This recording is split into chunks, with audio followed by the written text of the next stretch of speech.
날마다 솟는 샘물과 함께하는 오늘의 큐티 시간입니다. 5월 7일 토요일 오늘의 말씀은 마태복음 3장 1절로 12절의 말씀입니다. 그때에 세례 요한이 이르러 유대 광야에서 전파하여 말하되 회개하라, 천국이 가까이 왔느니라. 그는 선지자 이사야를 통하여 말씀하신 자라. 광야에 외치는 자의 소리가 있어 이르되 너희는 주의 길을 준비하라, 그가 오실 길을 곧게 하라. 이 요한은 낙탈털 옷을 입고 허리에 가죽띠를 띠고 음식은 메뚜기와 석청이었더라.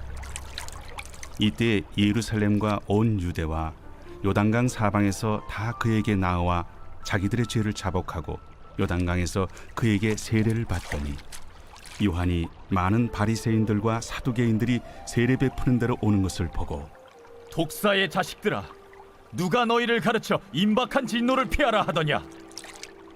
그러므로 회개에 합당한 열매를 맺고 속으로 아브라함이 우리 조상이라고 생각하지 말라. 내가 너희에게 이르노니 하나님이 능히 이 돌들로도 아브라함의 자손이 되게 하시리라. 이미 도끼가 나무 뿌리에 놓였으니 좋은 열매를 맺지 아니하는 나무마다 찍혀 불에 던져지리라. 나는 너희로 회개하게 하기 위하여 물로 세례를 베풀거니와 내 뒤에 오시는 이는 나보다 능력이 많으시니 나는 그의 신을 들기도 감당하지 못하겠노라. 그는 성령과 불로 너희에게 세례를 베푸실 것이요 손에 키를 들고 자기의 타작마당을 정하게 하사 알곡은 모아 곳간에 들이고 쭉정이는 꺼지지 않는 불에 태우시리라. 새로운 아침입니다. 여호와 이레, 하나님은 우리의 필요를 미리 준비해 주시는 분이십니다. 마태복음 1장과 2장에 보면 예수님의 탄생 그리고 성장과 관련된 세 지역을 찾아볼 수 있습니다. 베들레헴, 애굽, 그리고 나사렛입니다. 베들레헴은 예수님께서 탄생하신 곳이며 애굽은 헤롯의 칼을 피하여 얼마 동안 예수님께서 숨어 지내신 피난처이고 나사렛은 예수님께서 성장하신 곳입니다. 이 세 지역 모두 구약 성경에 예언되었던 장소였고 예수님의 탄생과 성장을 통해서 그 예언을 성취한 것입니다. 이처럼 주님은 예언된 말씀을 따라서 이 땅에 오셨고 자라나셨으며 십자가에 돌아가시고 부활하셨습니다. 그런데 눈여겨볼 것은 그분이 태어나신 베들레헴의 마구간이나 자라나신 나사렛 동네나 돌아가신 십자가는 인간의 흠모할 만한 장소가 아니었다는 것입니다. 도리어 그곳은 저주스러운 곳이었고 소외된 장소였으며 누추하고 냄새나는 장소였습니다. 만왕의 왕이신 예수님께서 태어나시고 자라나시기에 그리고 죽으시기에 합당한 장소가 전혀 아니었습니다.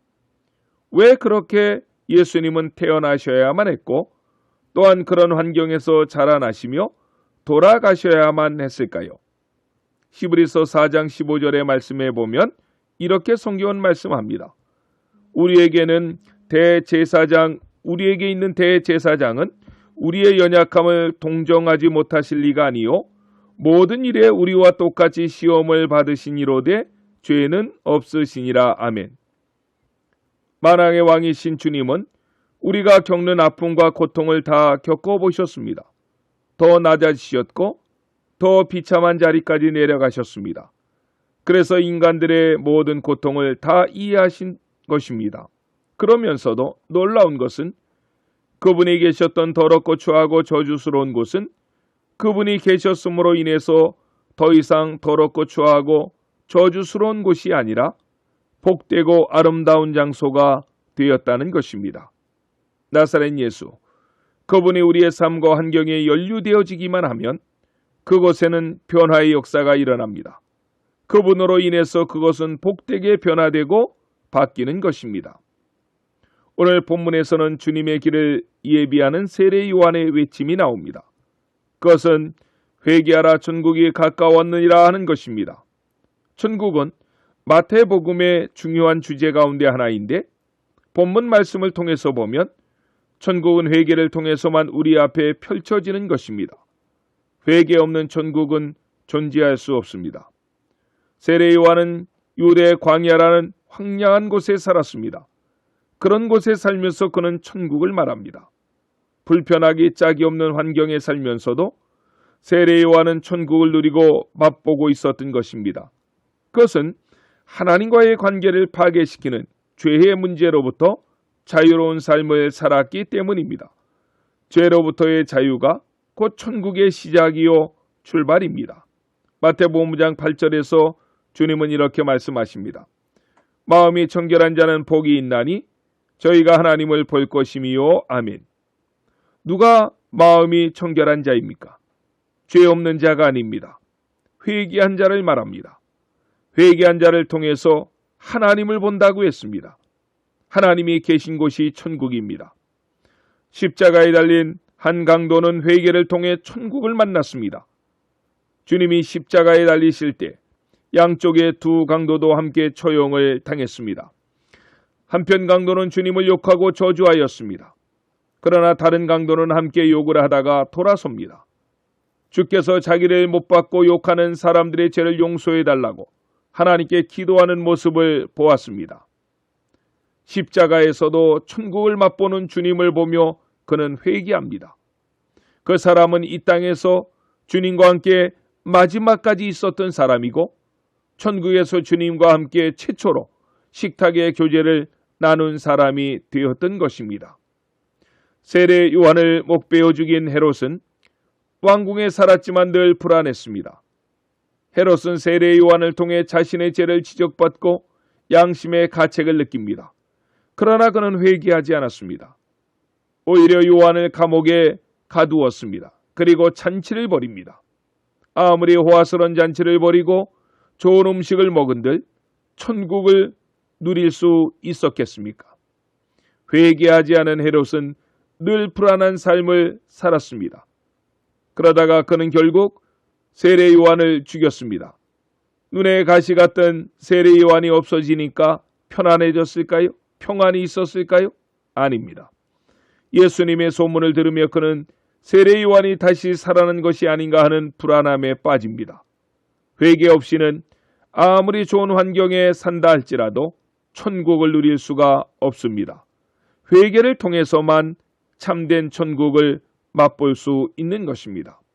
그러므로 예수 그리스도를 통해 이루어질 천국을 내다본 세례 요한은 회개하라, 천국이 가까웠다고 외친 것입니다. 그렇다면 진정한 회개란 무엇일까요? 요한은 바리새인과 사두개인들이 세례 베푸는 자리에 오는 것을 보고 7절로 8절에서 이렇게 외쳤습니다. 요한이 많은 바리새인과 사두개인이 세례 베푸는 데 오는 것을 보고 이르되 독사의 자식들아, 누가 너희를 가르쳐 임박한 진노를 피하라 하더냐. 그러므로 회개에 합당한 열매를 맺고. 아멘. 요한은 많은 바리새인들과 사두개인들이 자기에게 나오는 것을 보고 회개에 합당한 열매를 말씀하였습니다. 이것은 매우 의미 있는 말씀입니다.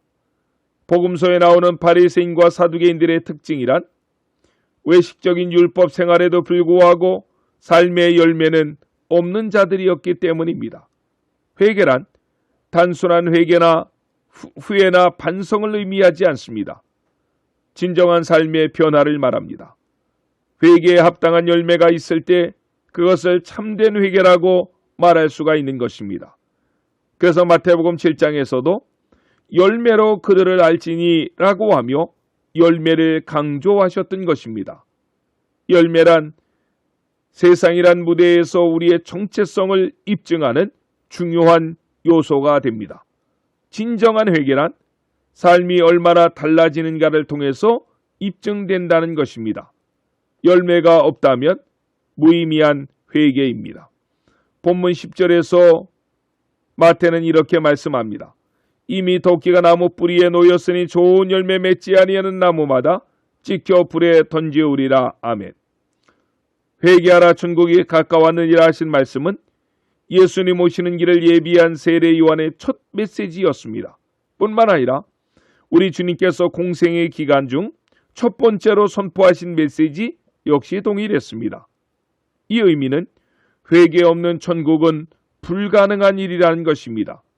천국은 회개라는 문을 통해서만 들어갈 수 있다는 사실입니다. 참된 회개, 삶의 열매로 입증할 수 있는 회개가 우리 가운데서도 풍성하실 수 있기를 간절히 축원합니다.